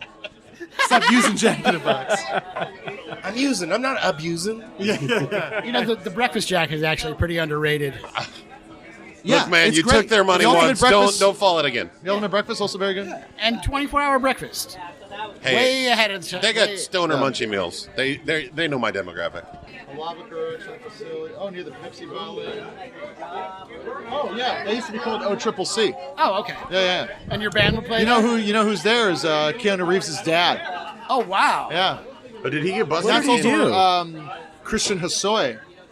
Oh. World famous skater. Yeah. He did the Christ Air. He that's where he spent some time in jail. Oh Christian wow. Hosoi. Yeah. Wait. He was a Dogtown guy. Was he right? from? No, he was a Bones Brigade guy. Did he live in Hawaii? What? Did he live in Hawaii? He went back and forth. He had So they got him while he was there. Yes, he I was gonna trying say, to why would leave. they fly him out there? You No, know? he was trying to leave with some. Okay. Yeah. And then and then he had some other stuff, and then so I think California got him back. I haven't seen that doc in a while, but it's a great skate documentary. If you want to see, there's a great double feature. Actually, no, there's now a third in this pantheon. There's a triple feature of bummer skate movies, documentaries. One is Gator? Rising Sun, which is the Christian Hosoi one. It has a nice ending, but it's a bummer what happened to him.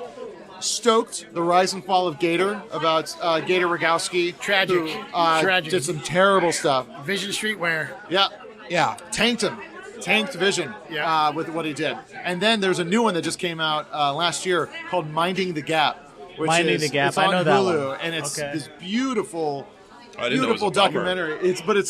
It's all these guys, and they're like, oh, they're just friends that still hang out and skate, and then it's like they all kind of start growing up, and like their friend is still filming them and talking to them, and then you start to see like that lifestyle start to weigh down on them, and then it's all revealed. It's like anything. It's like the three of them. Bad dad. Right, They all right, have bad dads. right. One's becoming a bad dad. The other's trying not to be a bad. They're like, it's all this Now, crazy. were you in bummer skate docs. Were you in Hawaii when they were filming North Shore? I was alive, Okay. but I was a kid. You were a kid. But yeah. I had Turtle on my podcast. Oh yeah, John he came out. Philbin. I did a triple feature at the Egyptian of Rad, Oh, North yeah, Shore, you and Glenn did. the Cube. Yeah. I missed that. Yeah. But and I knew about it, but I was out of town at that time. I I didn't made know it. that you hosted that. That was I I was put there. that together. I've been wanting to do that triple feature Oh, that's for a very so long time. cool. And So it was anyway- a big bummer was we couldn't do Rad at the last minute. That's a bummer. Yeah. That is a total bummer. But anyway, super cool guy, John Philbin, was on my podcast. Shout out to John. Super gracious guy. You know, what's really unfortunate, he lost his house in the recent fires out That's in right. Malibu. I heard about that. Yeah. That's insane. Yeah, But he's super cool guy. You know, I always had this thing where I wrote a bucket list, right? And one of the things on my bucket list was to go surfing with Turtle. Oh wow. And he's like, we can make that happen. yeah, he does lessons and shit. That's what right? he does for a living now. Yeah. Wow. And he says he still gets jobs here and there. He's also That's the oil change. Oh, wow. It is blue. It's Well, like see, it's brownish blue and red, right? Yeah. Well, because it's purple. It's turning purple. Oh, wow. yeah, but he's also like, everyone because his performance in North Shore is so great, but he's also really great in Return of the Living Dead. Yes. He was in Return of the Living Dead. He was in Point Break. He's in Point Break. He was in the gang in Point Yeah. Break that robbed the bank. Exactly. So we talked about wow. all that. Yeah. Yeah, it was awesome. He's a good dude. Like it's Super nice guy. Yeah. Yeah. Yeah. Like he's geez. So I can that's say pretty- I did not get to surf with Turtle, but he did buy me a coffee at Starbucks. I have that- the turtle mask. I should have brought that for Oh, you. nice. Oh, I remember that. You Yeah, brought yeah. that to the Yeah. thing. That was You like it? Yeah. Yeah. No. Yeah. Yeah. That's the kapu. This is Barney. Tiki Kapu. That's the capital. Did you get yours, Neil? All right. Cheers. Cheers. Should we get the picture? Or? Yeah, let's Oh get yeah, let's get that picture. Wow. All right, let's get Tom's attention. Did I get you, Neil? Cheers. Steven. Dan. Steven. Mitchell. Steven. How many guys do you know here? We know all of them. Dan. There's so many names. Steven. Dave. Barnaby. Dave. Aaron. Leslie. Alex. Leslie. John. Yeah. Sauron. Balrog. Photo. I liked how you Hey, kept this it is all. one of my mom's favorite songs.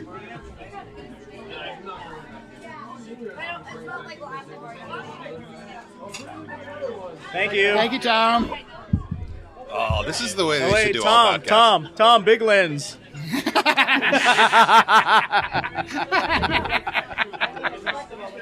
Summer They get so breeze. bossy with Yeah, it, Summer too. Breeze. Makes me feel fun. Isn't this Isn't this like a thing to clean up like a vaginal infection, a yeast infection? Summer breeze. That was Summer's Eve. Summer's Eve. All right. You looked at me like I had I was one. close. Like no, I was looking at Cash like he knew. So do I mix this? I gotta mix that into it. I think you're supposed to. Oh, okay. How do you like that oil change? I like it a lot. Does Does it taste like an otter pop? It kind of does. What's that? You see how I mixed it? I put the straw down to the bottom where all the other booze was, the darker booze, and I blew through the straw to pump it up through the rest of the drink. See? You fracked it. You fracked it. I fracked it. That's engineering right It really is. You know what? Doesn't seem so bad. there. Right? Fracking's all right. Fracking's all right. I mean, if that's what it kind of is, then I don't see what the big You problem know is. what? They should do away with craft And cocktails. it's like say the straw is a pipe. The next, I don't see the big deal of this pipe. It's not a bad pipe.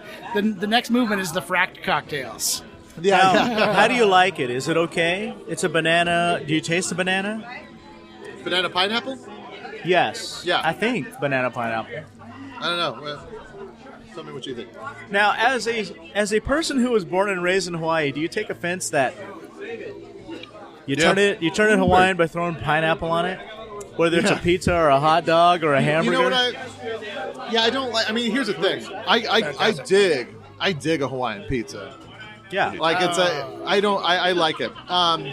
But I do not like it when it's like, oh, we got like a Hawaiian burger, and it's just like, pineapple and teriyaki lava sauce. glaze. And, I don't mind pineapple and ham on a pizza when I ate ham. I like it. It's just some of that out of the box thinking, guys. It's just that I never had it when it was in Hawaii. Only had it out here in California. And is Hawaiian pizza one of those things where, like, in Hawaii, it's just called pizza, and they come like Spanish ham, like Chinese food? Yeah. No, it's on. Like, I mean, everyone, there's still Domino's and everything like that. Sure. So you still have Hawaiian pizza you can order. You just, when you order from Domino's, you got to say it really Italian-y. So then give me a pepperoni. Like, okay, he wants a regular one. He doesn't want any pineapple on it. Yeah, but it's I don't mind. It's what people think of.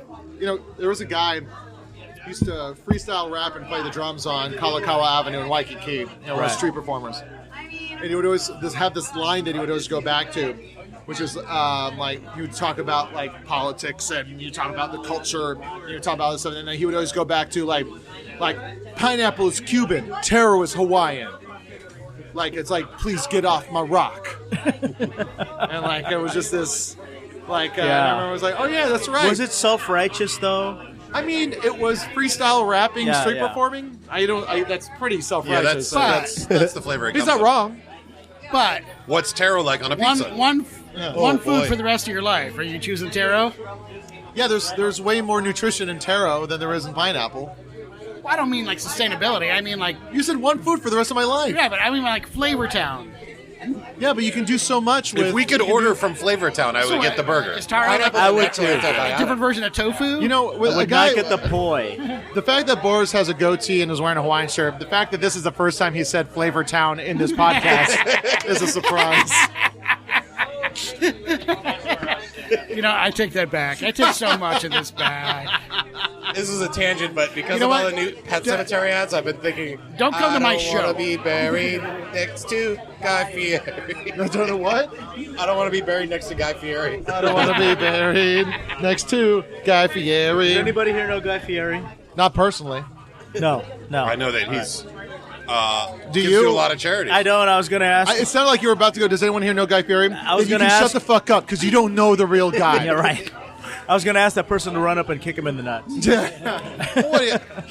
rich. I don't He's mind incredibly it. rich. I'm not like A guy? Flavor Town. Did you guys follow the story Flavorton? at all of the 17-year-old that stole his Ferrari? That was my DJ. No, name, tell me about that. You didn't hear about this? No, the Boris, did you hear 17-year-old about this? 17-year-old guy? 17-year-old Ferrari. who stole his Ferrari by rappelling in from an open skylight into Guy Fieri's private car collection in San Francisco, stole his Ferrari, and then I believe he wrecked it. Whoa. Wow. Is it the one from the beginning of the shows where he's like, we're going to go to Flavor Town with Boris Hamilton, my best bro. And then he drives off. I don't wear cargo shorts. I don't know if he does either, but I don't wear cargo shorts. I know it sounds like he does. That story is up there with like the people like casting Betsy DeVos's boat adrift. But when I hear that, I'm like, wow, how much is it to rent a warehouse in San Francisco? Oh yeah, that's got to be insane. Well, there's that. So he's also been rich and in San Francisco for like 20 years before he got the TV show. Okay. Wow. I thought he was like a Vegas guy. But where did the money come from? I think he's originally from because he's a huge Smash Mouth guy. He's a huge baseball guy. Like he's really friends with the dude from Smash Mouth. I think they got big at the same time. Body once. They're like, please, where's Shrek 4 already? Man, it's like they're so rich. It's because they got that Shrek money. They got the Shrek money. Well, Wait, I feel like who was in Shrek? Mike Myers? Yeah, Mike Myers. No, but where did the Shrek money come from? Oh, they did a version of they did Daydream All-Star Believer? in it. They did. All-Star was in it, and Daydream, or I'm a Believer. I'm a Believer. Yeah, that Monkeys cover. Also, that was like I the don't know third the movie reference. was it. Yeah. I don't know the reference because I didn't see Shrek. So. Oh, it's... Yeah. It was fun when it came out. It was fun when it came. It's a Neil Diamond cover. I'm a Believer? Yeah. It is, but they did the Monkeys version. I don't know. He also had a song in they had a song in Can't Hardly Wait. Oh yeah. Yeah, they did. Yeah. Well, and They've been around a long time. And then All-Star, they still use in sports promos. Oh, they use it.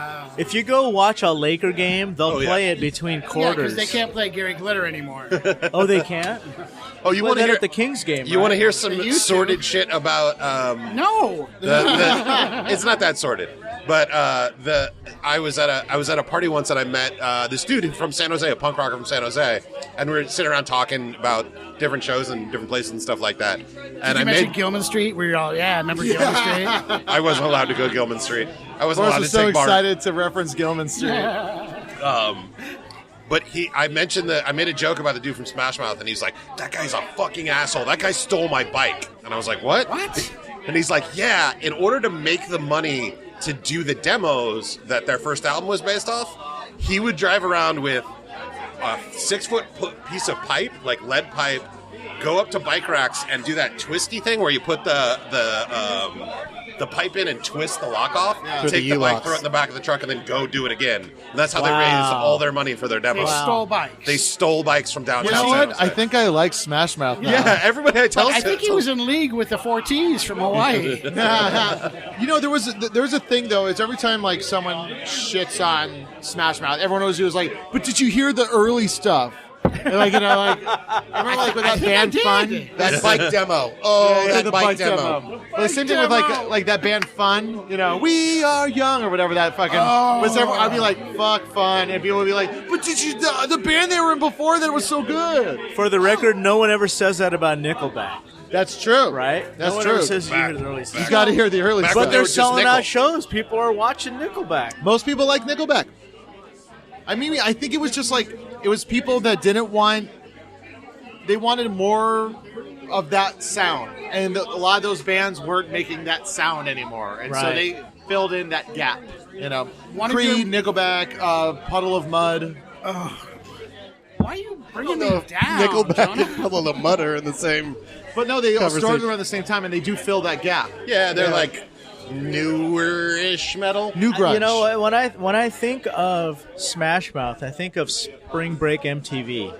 Yeah. Oh yeah. They were totally embraced by that. They were so that with their Doors ripoff. Who did that "I Hate Everything About You" song? That's Ugly Kid Joe. That's Ugly Kid Joe. Oh, geez, that's part of that too. They also did a cover of "Cats in the Cradle." Yeah, Ugly Kid Joe. Right. They did a Black Sabbath cover too. Really? Yeah. The dun dun dun dun. Oh, that's right. Wait, that's Led Zeppelin.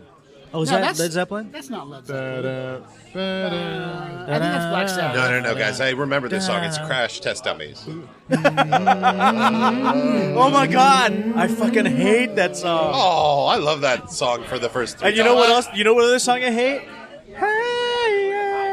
Oh, Four Non-Blondes? You know, like Have you seen He-Man's Oh version my God, of I it? hate that. Black song. Sabbath. Guys, It's Black Sabbath? when I win the Powerball tonight, No one tonight. screams from the top of their lungs, "What's going on?" I'm going to make you guys see Crash Test Dummies and Blue Man Group at the same time. There's a place in Pasadena, like on Green Street, that has like been doing like a lot of '90s revival like shows. Like Gin Blossoms played there recently. Wow. And it's like a lot of that era, and I've been wanting to go just as like just to see what the scene is. Yeah, you know? just check it out. So, yeah. I passed on this the first time. Let's see if I want to get it on the second time. I'll go see MXPX. I got nothing going on. They're not the same. But they're 90s. Yeah, they're like a 90s like Christian pop punk band from Tooth and Nail Records. Hey, you're a chick magnet. What? You're a chick magnet. I love Chick Magnet. That's a fun song. So there was a song called Chick Magnet, and I remember like it's like, and MXPX was like I didn't like them, but like it's like, but they were fine. They just like, but like there was these kids that needed a drummer for the talent show because they were covering Chick Magnet, and then I was like, all right, I'll play, and then like it's like because it's like it starts off jazzy like doon doon doon doon doon, right? Oh yeah. It's essentially though. If you think about it, that's like a Dead Milkman song. It's a Dead Milkman song. Yeah. But, hey, where'd you get the car? Oh, I got it from the shore. You know, it's right. I love how you know hold what? Now that this comes drumsticks up, in your hand when you you know When he tells the story. yeah. They're not making contact or anything, but he's on the beat. Now that I've had a couple drinks, I want to apologize to you, Jonah, Here we go. Oh, we go. boy. Apology corner. Skeletons in the closet. for making you go to Knott's Berry Farm when you were sick. Oh God, I was so sick. You were so sick. And I was like, get in the car. Yeah, Boris came to pick me up for Not Scary Farms at Halloween night, and I was like, I don't feel well. But the thing is, I knew you felt bad because like we were doing a play together at the Steve Allen. Okay, no need to bring that up. No. Let's just say we were doing a play together. Okay, it was like a comedy play, but like I was like not doing well. Like I started getting scared with how sick I was, and Boris was the only one that was like, I don't think Jonah should do the show. And like, and they're like, well, who's gonna do it? And I think like Ron Lynch or someone like filled in and read the script. You know, like it was like because it was like an hour before the show. But like you're the one. Like it's like I was like I don't know how I'm gonna get home, and Boris drove me home and like got me into my apartment. And so, thank you for that. What a friend. Yeah. I was the only non-narcissist in the cast. Yeah. That's a bit of a boomerang apology that turned into a compliment for yourself. Right. That's why we keep He Neil around. remembered it. I love You that. know what's cool? That's why he brought that up. What's cool is it went from get in the fucking car to get in the fucking car. Yeah, that's a good point. Yeah, that's a good top and tails moment for our friendship. I gotta pee. That's it, man. Oh. There you go. I'm on the end. I appreciate that they have the like 1978 Penn Station powder dispenser, soap dispensers. Elementary school. So, Elementary school I don't know if you soap. noticed, for those that went to the bathroom, not only did they have the powdered soap, but that they have the separate hot and cold water faucets that don't intermingle. Yes, you have to. So you get hot water and you get cold water, and you have to mix it in your hand. You're like God. You make your own, Right? your own temperature. I will take the elements. They take the mixology here very seriously. Yeah. Yeah, it's even like a bar. They call it a bartender's faucet. And the water pressure from the faucet blows the soap out of your hand immediately. Oh, And you're like, well, I tried. Why do we keep going through so much soap? Right. There was in Eagle Rock. There's a Waltz Pinball, which is like a great like pinball place with good beer and wine. But they have like they have the old powdered soap, and it's like it feels like it does a better job. Oh, It totally does. does. It's exfoliating. Yes. Yes, but you never get gets it in completely out of your hands, right? Do you ever notice that you're rinsing, and there's still a film of soap on your hands? Yeah, exactly. It It's never like, comes it's like off completely. Sand at the beach on your feet. Yeah. You're like, I think I'm good, and you get to your house and you're like, I'm not good at all. Yeah. So how are we looking, guys? I mean, how long is this fucking podcast? Should we wrap this baby up? Well, we can pause anytime, but we have to wrap back up with Cash. I would love to end it before Cash comes. Wrap it up. So let's wrap this baby up. So, do we have anything we want to promote before Cash gets back? So Cash, Neil, and I have a podcast called Jonah Raydio, which With we should Cash just. This featuring is essentially what you just heard is like an episode of Jonah Raydio. There we go. And then we play songs. But as we well. play songs from bands that submit us music. Oh, very nice. So we give them a shout out and we kind of help promote bands that might need a thing. So if you have a band or you make music or any sort of way like that, email us a track or a Bandcamp link or a SoundCloud link at Jonah Raydio, RAYDIO @gmail.com. All right, Neil, you got anything you want to promote? No, just that. Okay, cool. Boris? You know what? I was looking at my Twitter account. I can use some more followers. Hey, Boris at Twitter. And that Boris guy on Instagram, I'm not going to follow you back, but go ahead. Boris Hamilton was taken? Boris Hamilton was dead. Boris Hamilton was taken. Wow. Okay, party people. Okay, party people. What If you about have you, any, Adrian? What do you want to promote? if you have any questions, comments, or just want to leave a shout out, follow us on Facebook at Inside the Desert Oasis Room. You can find us on Instagram at Polynesian Pop, or if you want to get on a future episode or listen to previous episodes, go to the website, desertoasisroom.com. All right, I think we did it. Oh, hold on. Boris Hamilton was taken is like the 7th installment of the Taken series. They really crash into it. Liam Neeson is going to track down. There you go. And it's like the phone call's like, I have a very specific set of skills. I'll just go to Tiki-Ti. He's probably there. Sorry. I know you did your wrap up. So cut that. It's all Cut that good. great It's all joke good. out. That's a great No, job. we're going to leave that one in there. No, we're going to leave that in there. Oh, here it comes. Here we go. All right, thanks, everybody. Good night. All right, cheers. Bye-bye.